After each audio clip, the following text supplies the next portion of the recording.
कोणत्या हवामान प्रणालीचा हा धोका वर्तवला जातो नेमका? कारण की गारपीट कडक उन्हाळा चालू आहे आणि त्यामध्ये अनेक जिल्ह्यांना गारपिटीचा तडाखा बसला. Pre monsoon season March, April, May हे जे महिने आहेत त्याला आपण प्री मान्सून असं म्हणतो.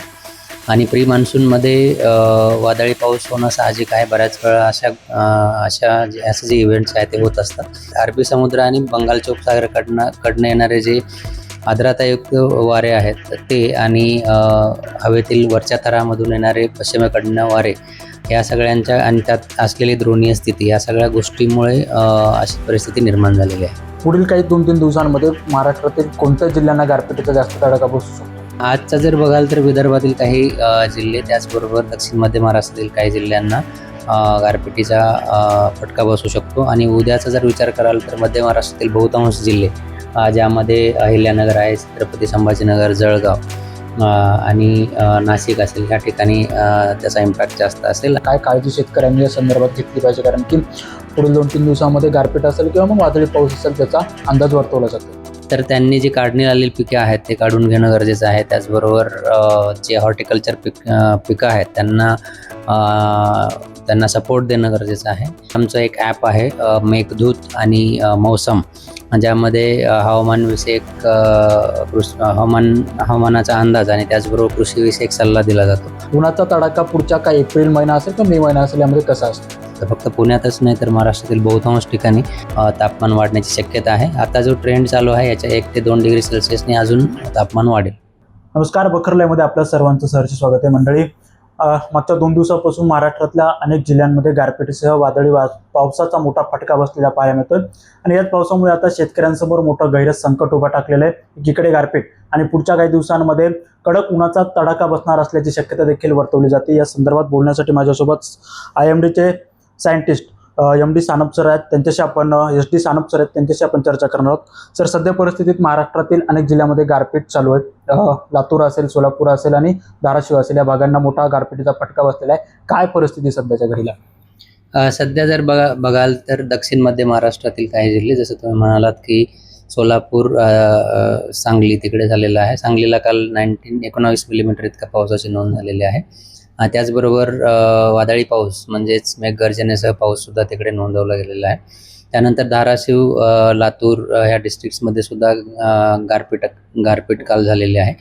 आणि विदर्भातील काही जिल्हे, ज्यामध्ये चंद्रपूर असेल किंवा मग ब्रह्मपुरी वगैरे असेल, तर तिकडे सुद्धा वादळी पाऊस आपल्याला काल बघायला मिळालेला आहे. कोणत्या हवामान प्रणालीचा हा धोका वर्तवला जातो नेमका? कारण की गारपीट कडक उन्हाळा चालू आहे आणि त्यामध्ये अनेक जिल्ह्यांना गारपिटीचा तडाखा बसला आहे. ओके, तर pre monsoon season March, April, May हे जे महिने आहेत त्याला आपण प्री मान्सून असं म्हणतो. आणि प्री मान्सूनमध्ये वादळी पाऊस होणं साहजिक आहे. बऱ्याच वेळा असे जे इव्हेंट्स आहेत ते होत असतात. तर आत्ता काय परिस्थिती आहे तर अरबी समुद्राकडनं येणारे अरबी समुद्र आणि बंगालच्या उपसागराकडनं येणारे जे आर्द्रतायुक्त वारे आहेत ते आणि हवेतील वरच्या थरामधून येणारे पश्चिमेकडनं वारे या सगळ्यांच्या आणि त्यात असलेली ध्रुवीय स्थिती या सगळ्या गोष्टीमुळे अशी परिस्थिती निर्माण झालेली आहे. पुढील काही 2-3 दिवसांमध्ये महाराष्ट्रातील कोणत्या जिल्ह्यांना गारपिटीचा जास्त तडाखा बसू शकतो? आजचा जर बघाल तर विदर्भातील काही जिल्हे, त्याचबरोबर दक्षिण मध्य महाराष्ट्रातील काही जिल्ह्यांना गारपिटीचा फटका बसू शकतो. आणि उद्याचा जर विचार कराल तर मध्य महाराष्ट्रातील बहुतांश जिल्हे ज्यामध्ये अहिल्यानगर आहे, छत्रपती संभाजीनगर, जळगाव आणि नाशिक असेल, ह्या ठिकाणी त्याचा इम्पॅक्ट जास्त असेल. आणि त्याचबरोबर विदर्भात तर आहेच आणि परवापासून ही जी इंटेन्सिटी आहे किंवा जी तीव्रता आहे ती कमी होण्याचे चान्सेस आहेत. शेतकऱ्यांसाठी हवामान विभागाकडून काय अंदाज वर्तवण्यात येतो? काय काळजी शेतकऱ्यांनी या संदर्भात घेतली पाहिजे? कारण की पुढील 2-3 दिवसामध्ये गारपीट असेल किंवा मग वादळी पाऊस असेल त्याचा अंदाज वर्तवला जातो. बेसिकली जे गारपिटीचा मेन जो इम्पॅक्ट आहे तो हॉर्टिकल्चर पिकांना होतो. त्याचबरोबर काढणीला आलेली जे पिकं आहेत त्यांना सुद्धा त्याचा इम्पॅक्ट होऊ शकतो. तर त्यांनी जी काढणीला आलेली पिके आहेत ते काढून घेणं गरजेचं आहे. त्याचबरोबर जे हॉर्टिकल्चर पिकं आहेत त्यांना सपोर्ट देणं गरजेचं आहे. आणि त्याचबरोबर आमचं एक ॲप आहे मेघदूत आणि मौसम, ज्यामध्ये हवामानविषयक हवामानाचा अंदाज आणि त्याचबरोबर कृषीविषयक सल्ला दिला जातो. ज्यामध्ये आपण त्या रिजन म्हणजे प्रत्येक जिल्ह्यामध्ये हवामानाची परिस्थिती काय आहे, तिथं असलेली पिकं, त्यावर कोणती काळजी घेणं गरजेचं आहे, ही सगळी माहिती तिथं असते. तर मी असं सांगेल की शेतकऱ्यांनी ते ॲप डाउनलोड करावं. त्यामध्ये असलेली माहिती सगळी मराठीमध्ये अवेलेबल आहे. तर आणि ते दर मंगळवारी आणि गुरुवारी अपडेट केलं जातं. तर आय थिंक ते अपडेट केलं, ते जर असं सॉफ्टवेअर तुम्ही ते जे ॲप जर डाउनलोड केलं तर नक्कीच फायदा होईल. वादळी पाऊस चालू आहे, गारपीट चालू आहे, मात्र यानंतर आता उन्हाचा तडाखा देखील वाढण्याची शक्यता सांगितली जाते. पुण्यात सध्या तापमान बरंच वाढलेलं पाहायला मिळते. उन्हाचा तडाखा पुढच्या काय एप्रिल महिना असेल किंवा मे महिना असेल, यामध्ये कसा असणार? आपण जर बघितलं तर मागील 8-10 दिवसां म्हणजे हे 4-5 रिसेंट 4-5 दिवस जर सोडले तर त्याआधी टेम्परेचर जे आहे ते सरासरीपेक्षा 4-5 डिग्री सेल्सिअसनी जास्त होतं. फक्त पुण्यातच नाही तर महाराष्ट्रातील बहुतांश ठिकाणी तापमान हे सरासरीपेक्षा जास्त आपल्याला दिसून आलं. आणि नंतर आता रिसेंटली मागील 2 ते 3 दिवसांपासून आपण बघतोय की तापमानामध्ये काहीशी घट झालेली आहे त्या कम्पॅरिझनमध्ये.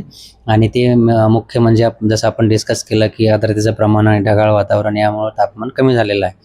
पण आता ही जी सिस्टम आहे ही वीक झाल्यानंतर परत निरभ्र आकाश राहून तापमान वाढण्याची शक्यता आहे. आता जो ट्रेंड चालू आहे याच्या 1 ते 2 डिग्री सेल्सिअसने अजून तापमान वाढेल. पुढच्या काळामध्ये उष्णतेच्या लाटेचा कोणत्या जिल्ह्यांना अधिक फटका बसू शकतो?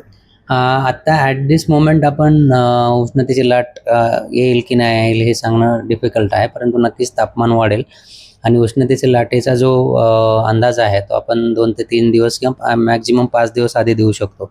तर आत्तापासून जर 5 दिवसाचा अंदाज बघितला तर त्यामध्ये महाराष्ट्रात कुठेही उष्णतेच्या लाटेचा असा इशारा आता तरी दिला गेलेला नाही आहे. सध्याच्या अवकाळी पाऊस आणि गारपिटीमुळे शेतकऱ्यांना चिंता करण्याचं कारण आहे का? डेफिनेटली म्हणजे ज्या ठिकाणी गारपीट होते तर नक्कीच तिकडे नुकसान होत आहेच. तर नक्की काळजी करणं तर गरजेचं मतलब ऑफकोर्स आहे. नक्कीच आपण जर बघितलं तर IMDचे सायंटिस्ट SD सानप सर आपल्यासोबत होते. मागील अनेक दिवसांपासून महाराष्ट्रातील उस्मानाबाद असेल, धाराशिव असेल, लातूर असेल आणि सोलापूर, सांगली या भागामध्ये गारपिटीसह वादळी वाऱ्यासह पाऊस झाला. मात्र इथून पुढच्या 2-3 दिवसांमध्ये विदर्भातील काही जिल्ह्यांमध्ये आणि मराठवाड्यातील काही जिल्ह्यांमध्ये वादळी वाऱ्यासह गारपिटीचा फटका बसू शकतो. त्यामुळे शेतकऱ्यांनी पिकाची काळजी घेणे आणि जी पिकं आता काढणीला आलेली आहेत ती काढलेली असतील तर ती व्यवस्थितपणे झाकून ठेवणे आणि इथून पुढच्या काळामध्ये उन्हाळ्याचा अधिक फटका बसू शकतो. त्यामुळे त्या संदर्भात देखील महत्त्वाची काळजी घेण्याचं आव्हान या ठिकाणी SD सानप सर यांच्याकडून करण्यात आलेलं आहे. निरंजन शेरकर, बखर लाईव्ह, पुणे.